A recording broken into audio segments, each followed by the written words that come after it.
Quel regard vous portez sur cette nuit jaune qui n'a ce soir pas vraiment existé? Avant de vous répondre, je voudrais avoir un mot de solidarité avec ce gilet jaune qui a perdu un œil ce soir, Jérôme Rodriguez, qui était un manifestant pacifique, qui filmait la mobilisation et qui est pas seulement blessé, comme vous le dites, mais qui gardera des séquelles toute sa vie, tout simplement pour avoir participé à une mobilisation. La nuit jaune, elle participait d'une nouvelle journée de mobilisation, d'un nouvel acte 11 de mobilisation. La mobilisation, elle est encore importante. Il y a eu une forme d'initiative qui a été proposée ce soir. Malheureusement, le rassemblement manifestement n'a pas été possible, c'est ce que vous montrez. Je connais beaucoup de gens qui étaient sur place, qui ont dû quitter les lieux parce qu'ils ne pouvaient pas se réunir. Finalement, moi j'ai une seule question à poser aujourd'hui. Il faudra combien de personnes décédées? Il faudra combien de personnes blessées? Il faudra combien de personnes éborgnées dans cette mobilisation pour que le ministre de l'Intérieur en tire des conclusions, c'est-à-dire démissionne de ses responsabilités, et que le gouvernement en tire des conclusions, c'est-à-dire répondre maintenant concrètement, effectivement aux revendications qui s'expriment. Il faudra combien de journées de mobilisation, combien de dimanches de mobilisation, combien de policiers à bout pour que enfin le gouvernement apporte des réponses. Je pense que c'est ça les questions dont on doit parler maintenant aujourd'hui. Et dans quelques minutes, on va voir un reportage justement sur ce sujet dont vous parlez. On va parler des violences. Je voulais juste qu'on reste quelques minutes sur les modes d'action. Est-ce qu'il faut diversifier les modes d'action comme Éric Drouet tente de le faire? Il appelle par exemple à une grève générale le 5 février.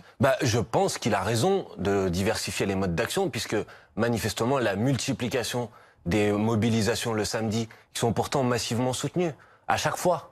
On va pas rentrer dans le débat sur les chiffres là, mais ce qu'on observe, c'est qu'il y a beaucoup de villes qui sont mobilisées et il y a beaucoup de monde. Et manifestement, ça ne fait pas changer de pied le gouvernement qui reste entêté dans sa stratégie et dans sa politique. Donc je trouve ça légitime de chercher des nouvelles formes de mobilisation et notamment de chercher des formes de mobilisation qui permettent d'élargir le mouvement. Et de ce point de vue-là, il y a une initiative le 5 février, vous avez raison, qui va permettre, je l'espère, aux organisations syndicales et aux Gilets jaunes de défiler, de converger, de manifester ensemble. Et notamment la CGT. Mais oui. Autour de quel mot d'ordre? Les mots d'ordre qui sont portés par les Gilets jaunes aujourd'hui sont assez simples, sur l'augmentation des salaires, sur l'augmentation des minima sociaux, sur le retour et la réindexation des pensions de retraite sur l'inflation, sur le fait de mettre à contribution les plus grosses fortunes de ce pays. C'est notamment le débat autour de l'impôt de solidarité sur la fortune, sur la lutte contre la fraude et l'évasion fiscale. Ça, c'est des points que la CGT, les Gilets jaunes, mais même nous, la France Insoumise, avons en commun. Et je pense que c'est utile et nécessaire qu'on défile et qu'on manifeste ensemble pour obliger le gouvernement à changer de pied et à entendre enfin ses revendications. Quand on est en démocratie, quand il y a des conflits de légitimité comme ça, monsieur, il faut voter.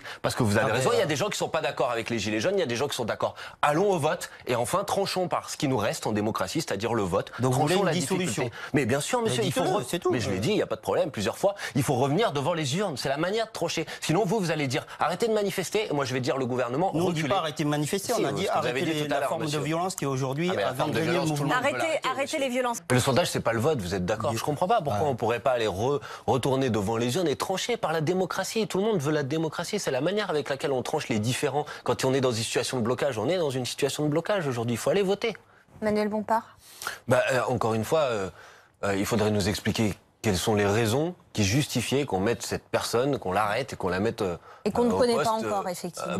Peut-être on verra, mais la dernière fois que ça s'est produit avec Monsieur Drouet tout début du mois de janvier, à la fin, on s'est rendu compte qu'il n'y avait pas grand-chose. Donc mon sentiment, quand même... La justice fait son cours, en fait. Mais monsieur, d'accord, mais... pas ce qui vous gêne là-dedans. Mais je vais vous dire ce qui me gêne, c'est que des fois, la justice, elle peut être instrumentalisée, monsieur. Vous voyez? Ah bon? Et elle Depuis peut quand? Mais alors, vous apprenez que la justice est des fois instrumentalisée. Vous verrez, ça arrive souvent. Et quand la justice, elle est instrumentalisée pour essayer de répondre à une situation de manifestation, à une situation de mouvement social, c'est pas une bonne chose pour la démocratie. Pour vous, elle est pas le problème, monsieur, alors. c'est que le gouvernement, depuis le début de ce mouvement, il a oscillé entre plusieurs attitudes. D'abord, ça a été l'arrogance et le mépris, la surdité. On vous écoute pas, vous existez pas. Ensuite, ça a été la caricature. Ensuite, ça a été la tentative d'enfumage avec des annonces qui sont pas à la hauteur de la situation. Et ensuite, ça a été la réponse sécuritaire et la répression. Mais vous ferez pas taire la colère dans ce pays à coups de matraque. Vous la ferez taire en l'entendant et en lui apportant des réponses politiques. Donc maintenant, on a besoin de réponses politique et elle tarde à venir. Ça fait déjà 11 dimanches de mobilisation. Ça fatigue beaucoup de gens, je le comprends, monsieur. Ça fatigue des commerçants qui souffrent de cette situation. Ça